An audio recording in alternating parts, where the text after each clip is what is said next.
Hey everyone, I'm Victor Dwyer, and today this is the Failures and Wins podcast. And today we have Mina on. We're going to go through his journey, how he got to this point, this Amazon mess is what I call it, how he got here. And eventually we're going to talk about some PPC, DSP stuff, and everything when it comes to Q4 on Amazon. It's a bloody battlefield out there when it comes to Q4. And we're going to try to talk the tactics, kind of navigate that battlefield and kind of go through with it. Mina, thank you so much for joining today. Dude, thank you for having me. I'm excited to share as much knowledge as I can. And I know Q4 is going to be wild. I know there's a lot of crazy things happening. So excited to share about everything. Exactly. Thank you. Please tell us your story about how you got started into Amazon. Like how did you get up to the point where you did today? Cool. So I'll try make this quick. I worked in corporate 9 to 5. I graduated as a chemical engineer and chemist. So I was working, Wow. as a chemical engineer for many years, and I just kind of really didn't like I just didn't like corporate, right? I just felt like I was going from job to job, and I was unhappy. Yep. And I've always been super passionate about supplements ever since I was 12 years old. Hmm. Or before that, I would go into the supplement stores and like look at every single supplement. Something drew me to supplements. Okay. And so I was on vacation in 2018 with my dad. I'm researching supplements like I always do, and he's like, dude, why don't you make your own supplements? I mean, you would make like good supplements. I said, I don't know, man, that sounds like it's very, very expensive to build a supplement business.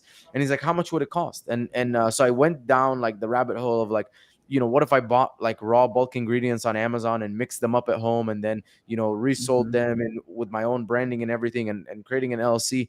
And it wasn't that much money. So I'm like, you know what? I'm Hmm. gonna do this because I was miserable. I was desperate. I wanted to get out of corporate. I just felt like I hated my life.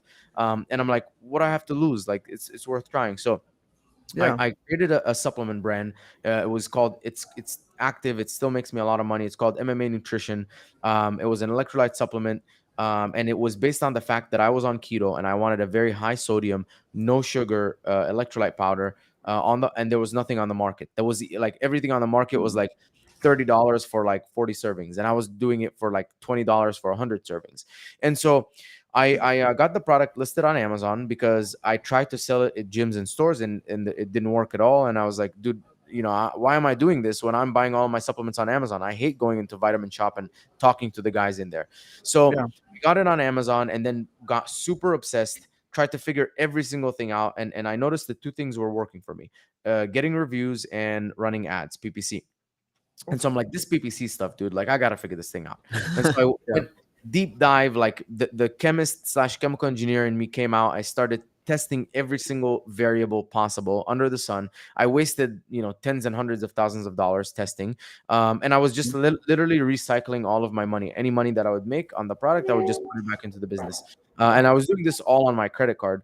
And finally I was able to get a hang of it. And but 6 months later, my company that I was working at fired me. But Wow. by that time I was making $4,000 a month in profit on Amazon. And I'm like, you know what, dude, it's now or never. Like, let's just go all in on this.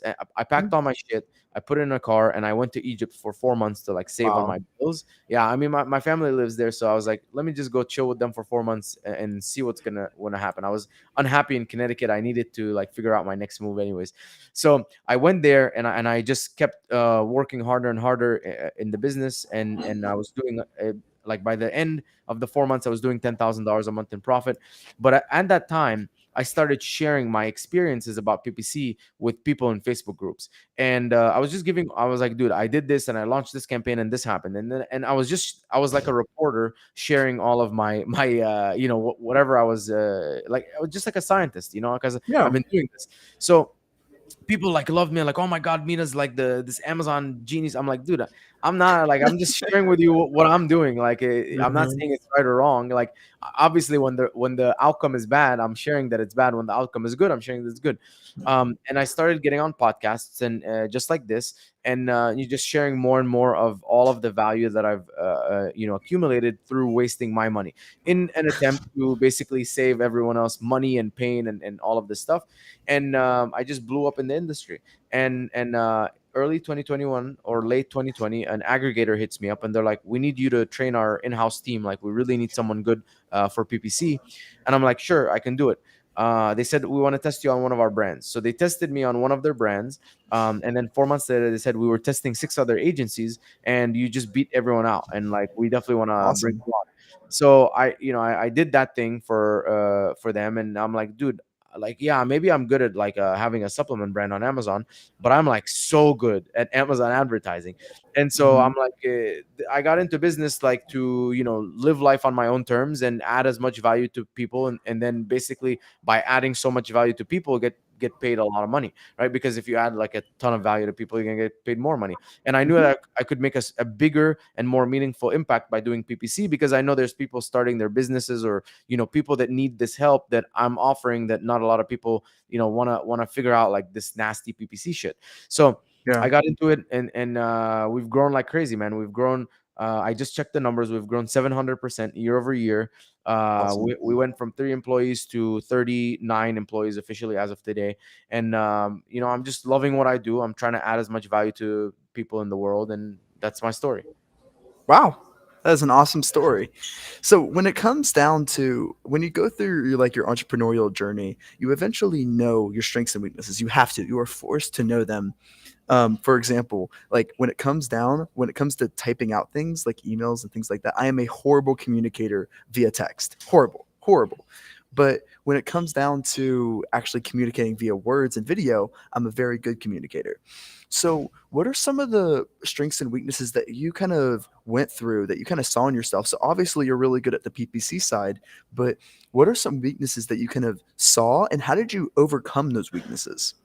I love that you asked that question, because I'm a huge, like, people say like hire to your weaknesses. I'm so against that, because it's Really? such a, yeah, no, I mean, I'm not against that. Obviously, you should always be hiring, but it's immediately implementing like, oh, I'm so weak at this thing, like, let's, I can't do it anymore. That's So true. the first thing that I was incredibly weak at was accounting. I had I mean, Yeah. in terms of like finances overall, I wasn't strong at all.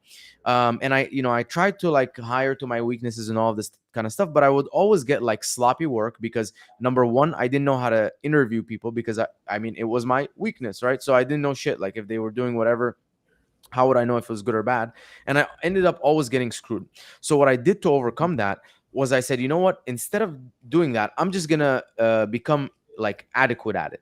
And I went on LinkedIn, and I researched a little bit, and I found like five or six companies that are actually like produce a lot of really good accountants and bookkeepers. I then messaged them on LinkedIn. I messaged about 50. Only four of them responded, and I'm like, can I please just pay you for an hour of your time? I'd love to learn about accounting. I paid for four of them. And one of them I vibed with. The other three I kind of didn't really vibe with. They were like very introverted and couldn't really talk. You know what I mean. Like they weren't. As accountants are. Yeah, Yes. they weren't gonna basically like teach me well. They knew what they were doing, they just didn't know how to teach it. And so I spent about 5 or 6 hours with this person, and she was showing me. She's like, this is how you build a P&L. This is what this means. This is what that means. This is. And Hmm. after that, I was actually pretty decent at doing it. Now, I didn't do it myself, but I went out and I tested a bunch of bookkeepers, and I found one that was really good, because basically I tested her. I said, prove to me that you know these things. Do this one thing for me. I'll pay for Mhm. it. And I paid her to do my books, basically one time. And she was like, you know what? And after I saw that, I'm like, you know what? This is a really good person. I hired her on. I put systems in place, and I oversaw what she was doing. Mhm. And now my accounting is like on point. It's like it's even more than on point. Like literally, you go into my P&L and you click here, it takes you to this sheet where the original numbers are. Click here, it takes you back to the P&L, and everything is super well integrated. And I could have never gotten there if I had just admitted like this is my weakness, hired to my weakness. Now, could I have hired a CFO? Right? Yeah, maybe. But who Mhm. has 120K That's salary true. sitting around, here and there? So, That's true. and I continue to do that with all of my other weaknesses. So, being creative on Amazon was a huge weakness for me. And so, what I did was, I partnered with a few people who were really good at creatives, and we were kind of in like a group together. I would say, I'm good at PPC, I'm going to share PPC stuff, you're good at creative, share creative stuff. And she was constantly sharing out how she was split testing these different images, and how she was like getting inspiration from these other brands, and how she was using PickFood to compare herself versus her competitors and stuff like that. So this is another case of like identifying my weakness, finding people who are good at it, and then essentially finding a way to have them teach me until I'm adequate. Yes, and I 100% agree with that. On the other side of the coin is, like, for example, when it comes to the organization, when it comes to like understanding things fast and going through there, I am very good. That's one of my strengths. But when it comes to organization of people and things, I'm very bad. I'm very bad at those things. And that's where I had to hire out project managers to help keep me organized and my employees organized. That I did hire out my weaknesses, and that was a huge thing for me. And like also like graphic design, I know those are going to be the best people that I suck at graphic design and they're really good. That's what they do on a daily basis. I know they're going to do better. And I did hire out for my weaknesses in that. But you had a really good point. You also you ask them to teach you it so that way you can learn to see what the performance is rather than just letting them do it all. Like I really like that. For example, when it comes down to graphic design, I know Photoshop really well. So if I really need to create a graphic, I can do it. So that what that does is it makes it where I'm an effective communicator for graphic designers. So I can say, hey, on this object, can you remove the background and do this one? Because I understand Photoshop really well. I could communicate to that person of exactly what I'm looking for. But if I didn't understand the skill, I would just say I don't like it, and I would just send it back, and they would go like, "What does he not like?" And so when you take the 10 minutes to learn the skill, you're able to communicate it better and give them exactly what you're looking for. So that was a really good point that you had there, about just asking and taking the time to like learn what they're doing and to teach you. That's a super super valuable skill because it helps you communicate at the end of the Yeah, and day. it's honestly, it's not hard. Like it will Mhm. genuinely, if you find a good consultant, it'll take you maybe 6 hours. And again, like this is 6 hours of your life that you're investing into becoming good at accounting, good at creative, good at like this, good at that. And I mean, if you spend 6 hours with me and I'm teaching you PPC, you're gonna get really good. That you're not gonna do it yourself. But if you hire an agency or if you hire an employee and they're like, and you're like, hey, like let's scale this month, and then they notice they haven't launched any campaigns, they haven't increased any Yeah. bids or whatever, you're like, dude, what are you doing? These are actions that you should be doing. But that you know to ask Yep. that, versus like they're like, yeah, we're conquesting, and these people, right? They like use these complicated words and they say these fancy things, and you're like, you kind of leave confused, but you're like, Yep. you don't know enough to keep them accountable. Exactly. And that's when you start listening to the people that are teaching you and help you actually understand rather than using complicated words. Like they're actually teaching you because when someone teaches you something, they know the subject very, very well. Like exactly what you said that when it comes to the accountant, you can have an account that knows exactly what is happening and able to do their job. But teaching requires another level, another skill set of understanding then take that knowledge of what they have and be able to communicate it is a whole other level of understanding. And when someone can teach you those things, they know it better than the back of their hand. That is what it comes down to. And that makes you a really effective. And that means when someone is teaching you and you are understanding it, that means they know it really, really well. But if someone's like, oh, we're doing a conquesting campaign to take all the highest bidding terms and putting them into manual campaigns, like yes, there's if you know your subject, you know what I'm talking about. But to any normal person, no, they have no idea what I just said. Exactly, Yeah. exactly. And that's what I've noticed time and time again, because yeah, maybe I'm an agency, but I'm just like everyone else, right? I'm always looking Mhm. for help, and I've noticed every single time that someone has not been able to explain or makes it sound like big and confusing and very like non-tangible, non-actionable stuff, they're Yes. usually like bullshitting, and they're not Yeah. going to do a good job. And the ones that are like, listen, let me break it down for you, this is what's going to do this is, and I'm like, oh wow, like this is pretty simple. And then I'm like, wow, like okay, I'm ready to hire this guy. And it's Mhm. you're usually not paying for like some sort of secret sauce, you're just paying for the Yeah. execution. It's just Exactly. a system and bodies and talented skill that's going to do it. Unfortunately, that's how most conferences are. You like there's a difference between rambling, like when people start saying all these things, like when they start saying like all these things about like just rambling, they're just talking about these concepts, but there's really no actionable takeaways. Like for example, I can talk to you an hour about PPC, but then I could say, hey, right now this sponsor display ads and sponsor brand video ads are killing it right now. Everyone needs to be doing it. Now you're like, oh, I need to sponsor brand video ads. I need to look at those, like whatever it may be. It's a little bit more actionable rather than saying like you need to like be doing this and Layering a this. Yeah, funnel and yeah, doing, let's yeah, flip the funnel and let's layer the ads. And you're like, dude, what are you talking about? Like, this is not real. This is not real words. yes. And when they start talking about optimize for the customer experience, like if I hear that one more time, I'm gonna Yeah. blow my brains out. Yeah. Like these are the things that are That's constantly the very answer when surface level. people. So when I first started, I used to ask people, I'm like, "How do you get reviews? How do you get reviews?" And they're like, "You have to optimize for the best customer." I'm like, that doesn't help me. Like, I don't know how can I optimize? Tell me. Yes. Yeah, so there's a huge difference between like surface level knowledge and actual knowledge. And that's when you have to communicate it a certain way to rather than saying all this surface level crap is what I call it, and then just being able to dig down and say, "Hey, here's the actionable plan. This is how to do this. This is what you need to go do right now." And then people are like, "Whoa." And but what sucks is most people won't even go and do it. When you tell them the actionable stuff, 90% of won't do it. When I was a consultant for Amazon, like 95% says, "Hey, Victor, I'll pay you to do it. I don't care if it's whatever the price. Just go and do it for me." That's what most happens. Like when you're in a consultant, most people don't want to do it because you either have time or money. So Yeah, that's that's me usually how right it is. now.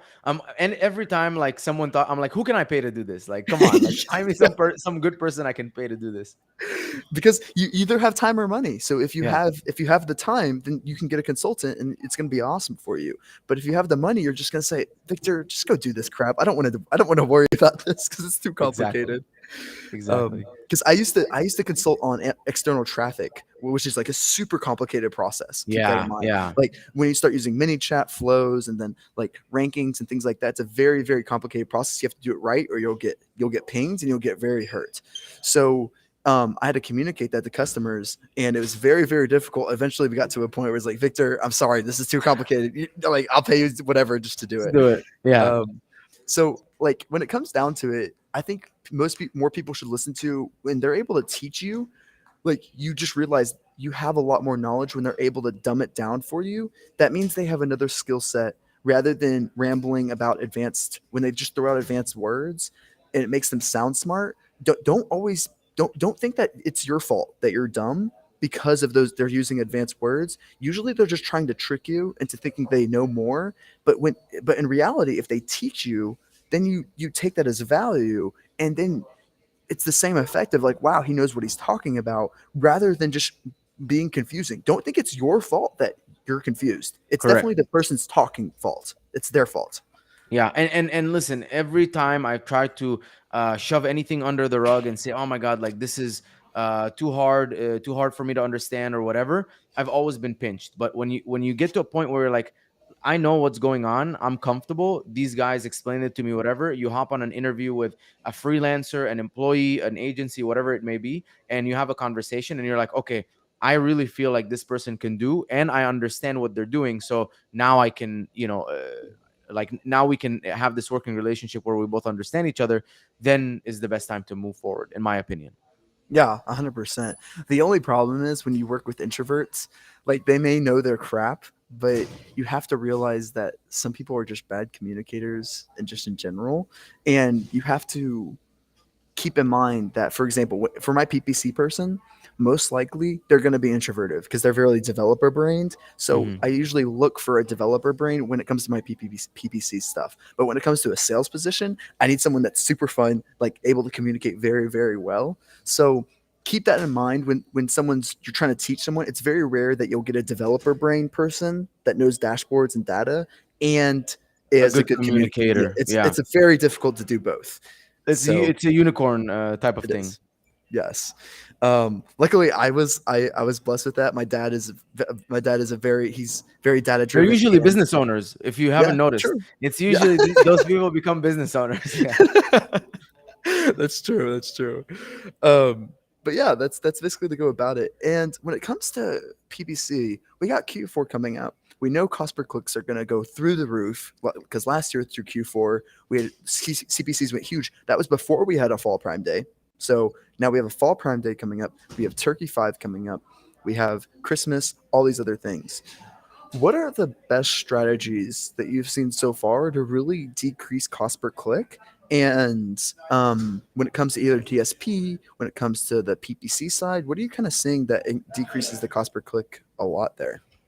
Yeah. So, I mean, there's two ways to, or let's talk about the all the ways that you can, basically get a better return on your investment for your ads. Yeah, The first and most simple one that I want to talk to that is always overlooked, and it's the one that people are like going to be like, oh, when I say it, yeah, is improving your conversion rate, because it's just like PPC. The only thing PPC can do is bring people into your listing. And so true. if you can go from I brought 10 people into my listing and one person bought, to I brought the same exact 10 people that I paid the same exact money for into my listing, and two of them converted, that's gonna like hugely improve everything. So going into Q4, you should really start looking at your conversion rate, and try and optimize. Now, here's a few actionable things, right? So we're not just giving like the broad strokes. Actionable stuff. You can use pickfu.com. I like to use Pickfu. It's pickfu.com. And Yep. I like to split test like the different images. So you have your main images and your rest of images. You can take your image and then your competitors' images, and you can show it to people and say which one would you choose and why. And based on you can get, it's $50 to get an answer from 50 people in 30 minutes, and they're all Amazon shoppers.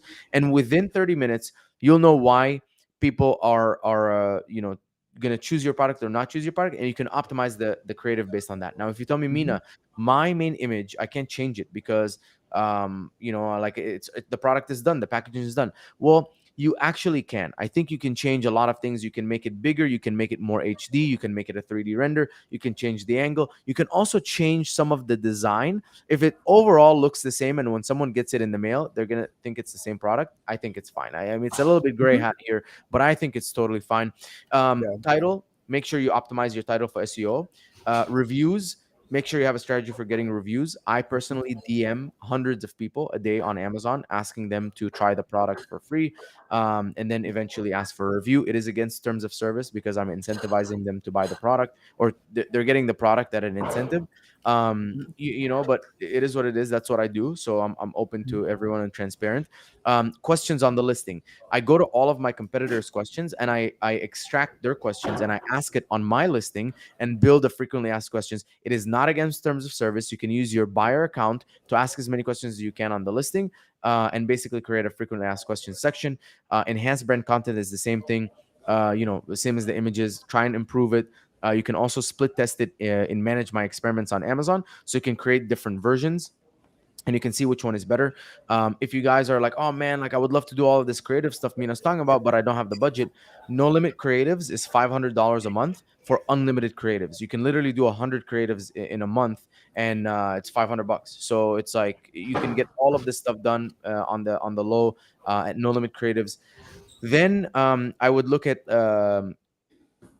like Amazon posts on the listing, add those. I would look at videos on the listing. You can add those, and then what else am I missing? If there's anything else, maybe coupons or anything else like that, just test all of that. Document your click through rate, document your conversion rate, and if anything you see has a positive impact on click through rate or conversion rate, keep it. Keep that factor. And again, as an engineer, I'm going to recommend that you do change one thing only at a time. I know this is going to be very exciting for you to change everything.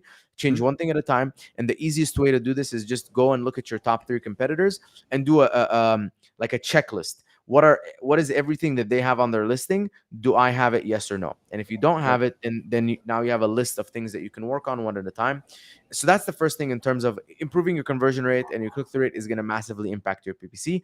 The second thing, which before we touch the PPC, is the improving your organic rank. So you can use PPC and use single keyword campaigns to improve your organic rank, because as you improve your organic rank, you're bringing more people into the listing, without spending any money. And so Hmm. when it all plays out, when it all balances out, your PPC plus your organic combined, you're gonna have like a profitable, or like a better, more profitable spend over sales, versus if you're fully dependent on just PPC and you're paying for every single visitor. So that's the second Yeah. thing I would invest in. And again, I mean, unless you want to do search find buy, which is against terms of service, the only other way is to just spend more money on ads, and like convert more times. Now, the thing that I've seen that's been working super effective that our team is now implementing for some people is influencer marketing. So Yeah.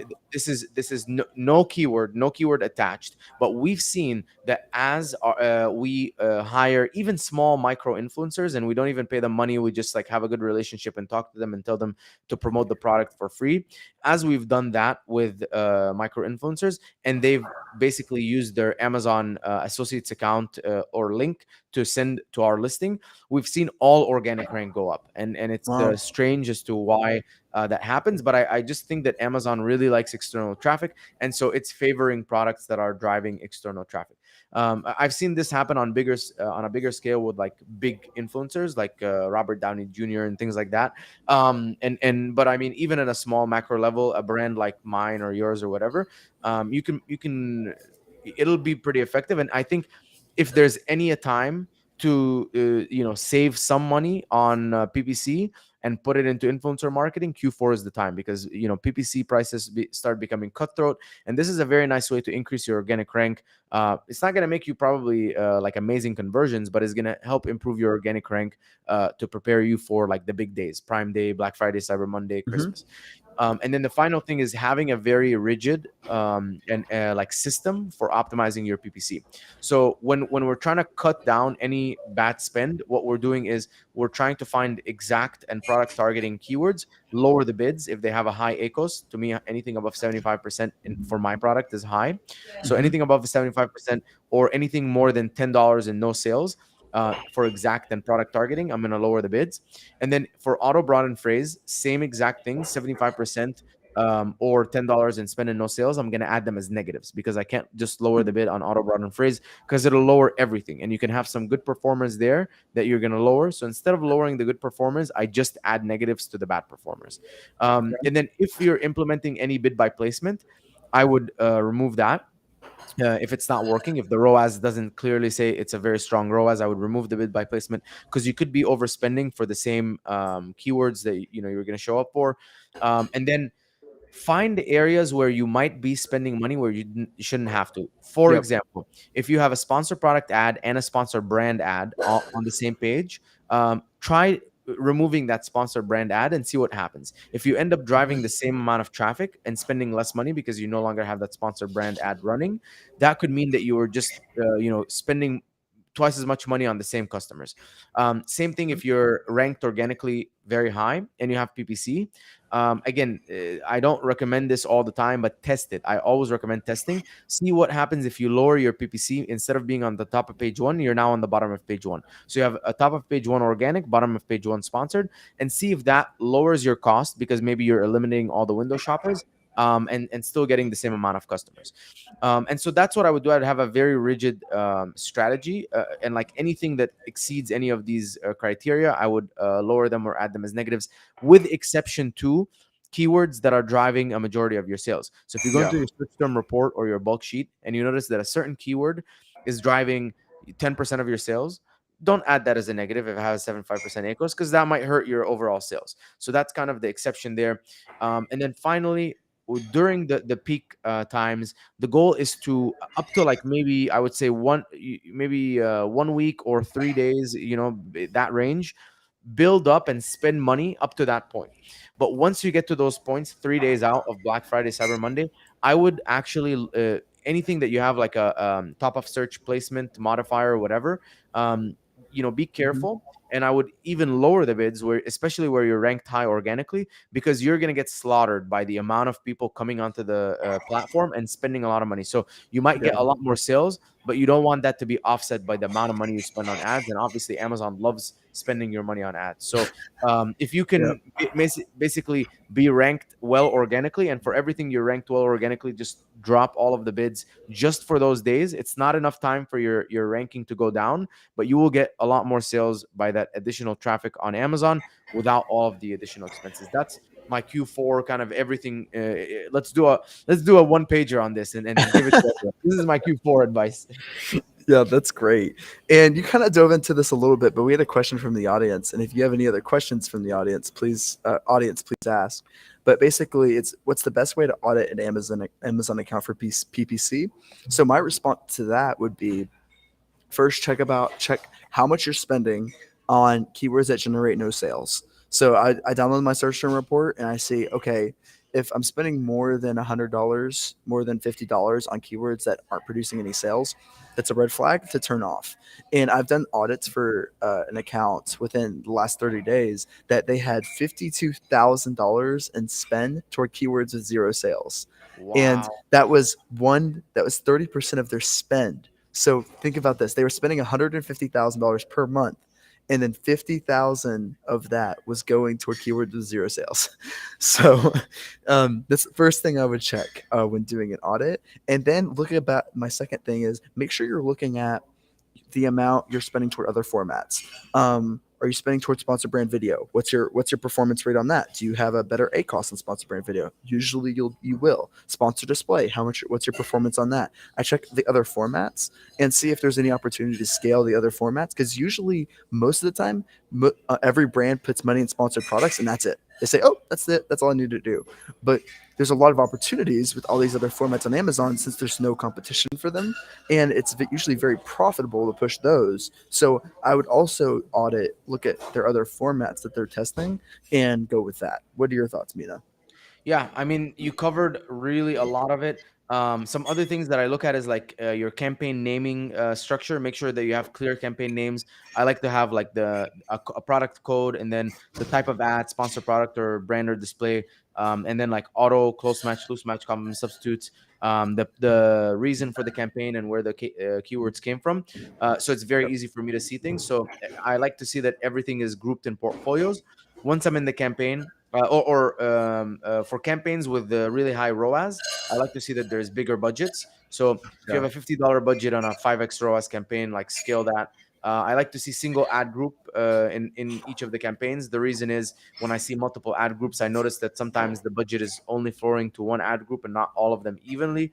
Um, Yep. then I also look at too many keywords in a campaign. So if there's like 100 keywords or in an ad group, 100 keywords in an ad group, I'll just sort by spend or sort by sales. And if I notice that five or six of them are spending and making sales and the other ones aren't really making any sales, I would pause all of those and then take that as an opportunity to relaunch them in their own campaigns.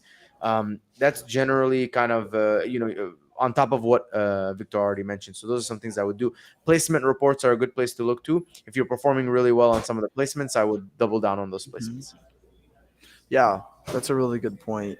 I want to take it to also when you talked about the main images. When it comes to main image testing, I don't think enough people are doing it. Um, I'm a big proponent of, I think a main image test should always be running, Yeah, because always. like there's always some type of thing that you can implement. Like for supplement clients, you can put the powder outside or the pills outside of the bottle and put like a little thing there. That's an optimization, and usually that will increase sales by sometimes drastic numbers. We've seen by just increasing the size of like zooming in where there's less white space, that increased the sales by 30%. It's just like crazy numbers like that, by Crazy. just doing small main image, because that is all there is on Amazon. Like when people are looking through mobile, people might read the first two or three words on the title. That's about it, and everyone else is just looking at the main images. So if you have a dog toy and you have a golden retriever on the front of yours, like that's going to trigger the human mind and saying, "Hey, I have a golden retriever," and that might trigger more sales just naturally. So these are things that you're going to have to constantly test, and there should be always an A/B test on all your main images. That way, you can increase sales the most possible during Q4.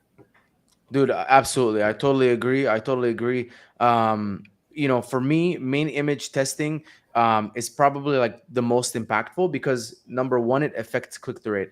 And if you don't understand how it affects click-through rate, basically when you launch campaigns, all you're doing is showing up your products in the search, and you're getting a certain number of impressions. So you can measure those Yeah. impressions, and all you have to do is improve your click-through rate by 0.1%. And you'll notice that for the exact same ads you're running, you have significantly more people coming into the listing. Now, if you have, for the same ads, more people coming into the listing at the same conversion rate, then you're going to make more money. Now, if the conversion rate improves because of the main image, now you're making even more money. So Yeah. I think main image and Amazon, dude, Amazon does it for you. You have A/B testing, like go to manage my experiments and do a main image test, and literally Amazon will give you real data from real customers, and how your main image has performed, in the test. So main image one could have like a 30% conversion rate, and then main image two could have a 15% conversion rate, Yeah.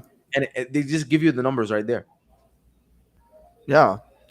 Like Amazon gives you all this data, and especially when you have like PickFu and also the Amazon Yeah, testing tool, Amazon gives you this testing tool, and something you should always be utilizing at some level.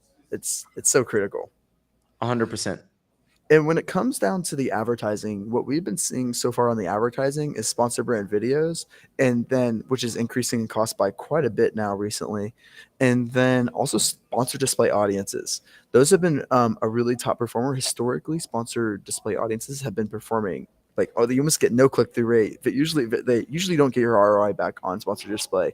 But sponsor display audiences have been recently performing really well across all clients, especially when it comes to the retargeting capabilities. So that's one thing I would say to the audience, that sponsor display audiences have been doing really well on that side.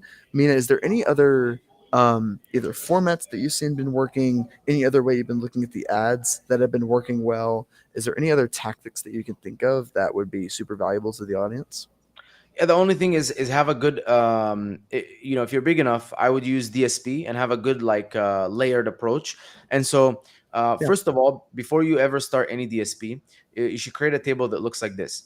PPC spend, DSP spend, PPC sales, and then total sales, and then blended ROAS. So what that will do, or yeah, maybe have a column for like total ad spend. And so what that will do is you can actually see the effect of your DSP, where maybe you're spending $1,000 a day on PPC, and then whatever your total sales are 5,000 a day, and then you add an additional $1,000 a day in DSP. You don't want to look at your DSP numbers, because they're not going to be accurate. You want to look at your total sales numbers. So if you add yeah, $1,000 a day on DSP, and your total sales go from 5,000 to 8,000, then you know that the DSP added like that additional 3,000. And so your blended ROAS would be 4x. Instead of, it used to be 5x with PPC. However, it's generating more money, and that means more dollar amount in profit. And so the way that I would also layer DSP is I would have a loyalty funnel if you're a product that can be repurchased.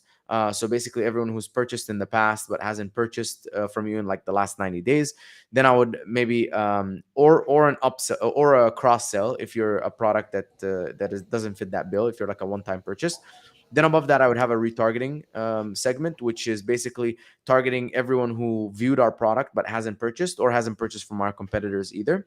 Then we go a little bit above the funnel, like one more funnel segment up the funnel, which is either competitor targeting, or complementary product targeting, or in market, or demographic or behavioral. All of these are ways to bring new to brand customers into your funnel, and then start retargeting them with your retargeting advertising. And I always like to look at the funnel completely blended, anything above loyalty. So retargeting blended with the upper funnel. So what is your total ad spend on retargeting and everything else above it, and what's your total sales on retargeting and everything above it, and that should be your effective ROAS. And anything above retargeting, the main KPI is ROAS. Anything above that, the main KPI is click-through rate and detail page view rate, because we just want to bring people into our funnel. We're not worried about ROAS. The retargeting will take care of the ROAS. And I've seen that we saw a client on average was doing 40 50K a month in 2020 2021. we scaled their ads and we added DSP, and now they're doing 140 to 150 a month on average, 2021, 2022. So DSP really adds over time. And I mean, you can see this effect over a year's period, right? But over time, it really starts bringing a lot more new people into your funnel segment, or into your funnel overall. Yeah, and it really comes down to if you're trying to be a brand or a seller. So that's when you have to make the decision for, because DSP is a very big brand play, and that's where you have to say like, hey, if you're a seller, then you can just focus on the Amazon ads, and it's you don't have to really like worry about your brand. But when you're trying to be a brand, it's a very long-term play. So when people like see it and they have brand recognition, and that's where like external traffic and everything else comes into play, that's really a brand play. That's a like longer term. So I yeah. agree. Yeah. And that's basically what all I had on my plate. Is there anything else that you wanted to make sure that you communicate before Prime Day number 2 or before Q4 kind of starts? Is there anything else that you kind of wanted to make sure you communicate today? Yeah, just that I'm noticing that Amazon is more and more becoming a platform where you can no longer put things up and expect them to work. You really have to become a good marketer. So of course you're already on top of all of your supply chain, right? And your product development, all of this stuff. But once you step foot on Amazon, you also have to be really good at continuously testing to optimize your conversion rate, and continuously testing your ads to optimize performance. One metric I would really start, I have an analytics sheet, you guys, if anyone messages me, I'll give it to you. It's a template on Google Sheets. I think everyone should be tracking their cost per session, because that's the cost of driving traffic. And so if you're constantly measuring your cost per session and you're measuring your conversion rate, you can actually understand how much it's costing you to make a conversion. If that number is decent, if it's low enough, you're fine. You can continue to push and scale your ads. If that number is not fine, then you either need to make a decision. Do you need to increase your conversion rate so that number can drop, or do you need to increase your organic ranking so that number can drop, or do you need to be more meticulous in shaving off the every single dollar off of your PPC, where you can save money, where it's like spending money and not generating enough return on investment? And so Yeah. that's what I would do. It's no longer, just like, let's go on Amazon, let's do some SEO, and then Yeah. we're gonna make money.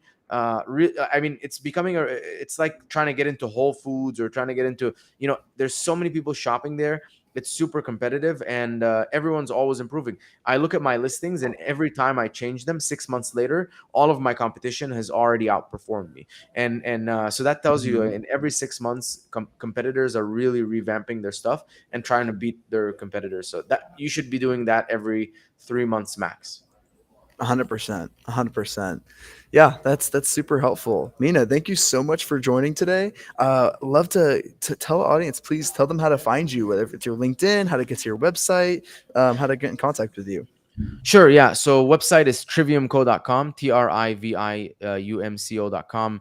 And if you want to, we do a free audit and consultation strategy, whatever. Basically, we'll look at all of your accounts and tell you exactly how we would fix everything, and exactly how you can do it for yourself. So if you just want to do it without using us, and then from there, if you want to message me, Instagram is the best, at the Mina Elias, Minaeelias, and then Facebook and LinkedIn are Mina Elias. I drop a lot of knowledge on LinkedIn, very like actionable PPC stuff. So if you want to follow me there, you're gonna definitely enjoy it.